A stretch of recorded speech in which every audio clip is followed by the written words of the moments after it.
Intelligence के reasons के बारे में। जैसा कि हमने पहले भी आपको बताया कि कुछ जेंडर इमोशनल इंटेलिजेंस को इन्फ्लुएंस करते हैं और हम इस बारे में कुछ कर सकते हैं, लेकिन कुछ बाकी नॉन जेनेटिक फैक्टर्स भी काफी इंपॉर्टेंट रोल प्ले करते हैं। उसमें से एक है फैमिली, जो कि एक इंपॉर्टेंट फैक्टर है।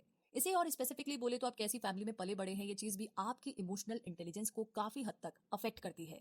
जिन लोगों की फैमिली में प्रॉब्लम्स होती है, उनमें रहने वालों का इमोशनल इंटेलिजेंस काफी पुअर रहता है, खराब रहता है। इस टाइप के लोग अपने और दूसरे लोगों के इमोशंस से पूरी तरीके से अनजान होते हैं, अक्सर गुस्से से फट पड़ते हैं और अपने इमोशंस पर उनका कोई कंट्रोल नहीं होता। कई केसेस ऐसे भी देखे गए हैं जहां पर बैड फैमिली एनवायरनमेंट की वजह से लोगों में साइकोपैथी प्रॉब्लम्स तक डेवलप हो जाती है, और इस तरीके के मेंटल डिसऑर्डर को lack of empathy clearly describe करती है, जो कि इमोशनल इंटेलिजेंस में मोस्ट इंपॉर्टेंट चीज है। और हम सबको पता है कि साइकोपैथ्स क्या करते हैं। ये लोग ऐसे ऐसे क्राइम्स करते हैं कि हम सोच भी नहीं सकते।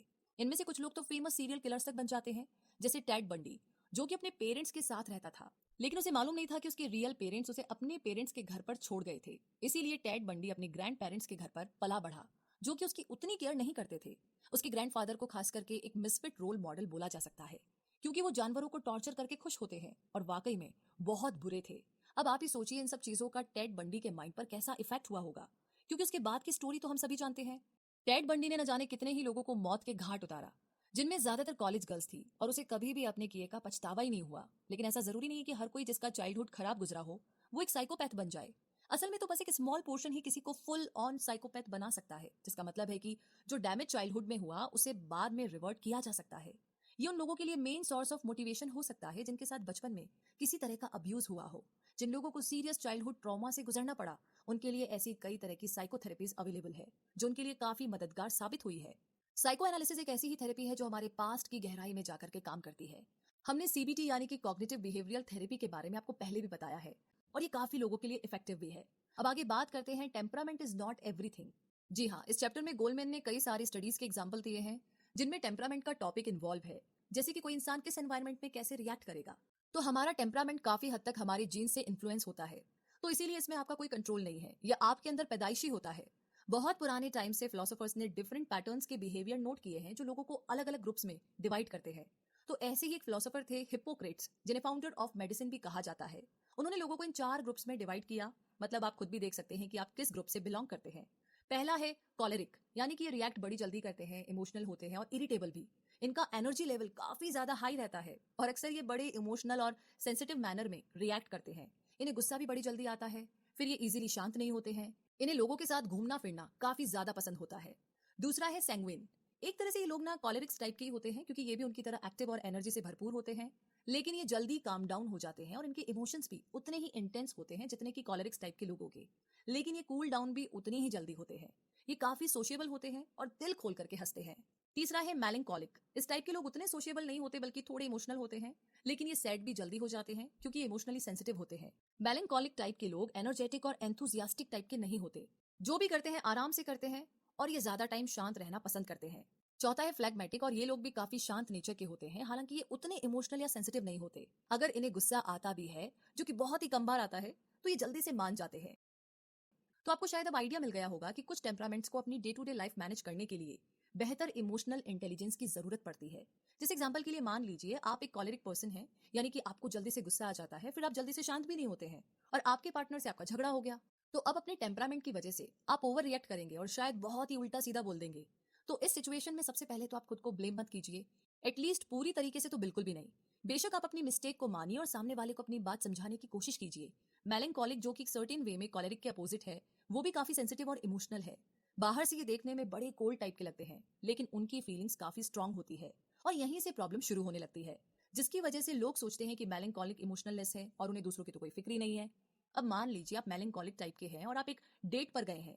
अब क्योंकि आप थोड़े से शर्मीले हैं, तो आपको समझ नहीं आता है कि अपनी डेट से क्या बात की जाए, कहां से शुरू की जाए, और आपको बाद में रियलाइज होता है कि आपका डेट आपके बारे में ये सोचता है कि आप उसे पसंद नहीं करते।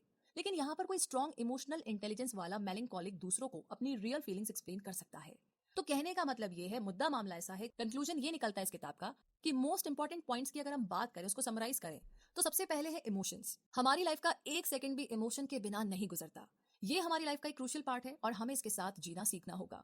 मोस्ट इंपॉर्टेंट बात यह है कि हमारे इमोशंस हमारी लाइफ के बाकी एरियाज को भी इन्फ्लुएंस करते हैं, जैसे कि हमारी डिसीजन मेकिंग प्रोसेस और हमारे थॉट्स, जिसका मतलब है कि इमोशनल इंटेलिजेंस नॉर्मल इंटेलिजेंस को इन्फ्लुएंस करती है। दूसरा है brain and emotions. Daniel Goleman neurology expert है जिन्हें ह्यूमन ब्रेन के काम करने के तरीकों के बारे में अच्छी खासी नॉलेज है। उन्होंने एक चीज देखी कि हमारे ब्रेन में इमोशंस बड़े डीप लेवल तक होते हैं, क्योंकि हमारे ब्रेन में कुछ ओल्ड और कुछ यंगर पार्ट मौजूद होते हैं। और ऐसा होता है कि जो पार्ट इमोशंस को कंट्रोल करता है, ब्रेन का काफी ओल्ड पार्ट होता है, इतना ओल्ड की ह्यूमैनिटी की शुरुआत के टाइम से। तो इसका क्या मतलब हुआ? यही कि हम अपने इमोशंस को एलिमिनेट या इग्नोर नहीं कर सकते, कभी भी नहीं। उनके होने की एक वजह जरूर है। तीसरा है कि नोइंग वंस इमोशंस। बहुत से लोग अपने इमोशंस को समझ नहीं पाते और फिर ऑटोमेटिक वे में एक्ट करने लगते हैं, रिएक्ट करते हैं। जैसे कि हम सब कभी ना कभी किसी बात को लेकर के जेलस फील करते हैं, क्योंकि ये एक नेचुरल इमोशन है। लेकिन जब हम ऐसे इमोशंस को एक्सेप्ट नहीं करते हैं तो दूसरों के लिए बुरा सोचना शुरू कर देते हैं। चौथा है इमोशनल मैनेजमेंट। हालांकि ऑथर इस बात पर जोर देते हैं कि इमोशंस हमारे इंटेलिजेंस को कैसे इन्फ्लुएंस करते हैं, लेकिन ये वन वे स्ट्रीट नहीं है। और ज्यादा स्पेसिफिक वे में बोलूं तो आप कुछ हद तक अपने इमोशंस को कंट्रोल कर सकते हैं। डिपेंड करता है कि आप किस चीज पर फोकस कर रहे हैं। पांचवा है मोटिवेट योरसेल्फ। इसका बेस्ट तरीका है कि आप खुद को टाइम टू टाइम पर रिवॉर्ड देते रहे, लेकिन इस चक्कर में ओवर द टॉप ना चले जाएं, क्योंकि अक्सर लोग रिवॉर्ड्स के लिए एडिक्टिव हो जाते हैं, उन्हें आदत लग जाती है। रिवॉर्ड आपका अल्टीमेट गोल नहीं है, याद रखें। ये तो बस आपको आपके गोल में मोटिवेट करता है। और आगे है एम्पैथी। ये एक कोर ह्यूमन कैरेक्टरिस्टिक है, क्योंकि हम इसके बिना नहीं रह सकते। फिर भी आज के टाइम में हम लोग अनएम्पैथेटिक और इंडिफरेंट होते जा रहे हैं, और साइकोलॉजिस्ट इस प्रॉब्लम को लेकर के काफी ज्यादा परेशान है। एक तरफ तो आजकल वायलेंस इतना ज्यादा बढ़ गया है कि हमें इसकी आदत सी हो गई है, और लोग टीवी वगैरह में इतना ज्यादा वायलेंस वाले प्रोग्राम देखने लगे हैं कि दूसरों की तकलीफ को देख करके भी लोगों को फर्क ही नहीं पड़ता है।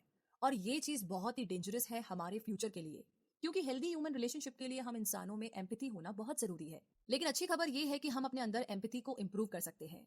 और अगला पॉइंट है pay attention to your relationships. जो लोग एम्पैथेटिक होते हैं वो दूसरों के साथ अपने रिलेशन को लेकर के एक्स्ट्रा केयरफुल रहते हैं।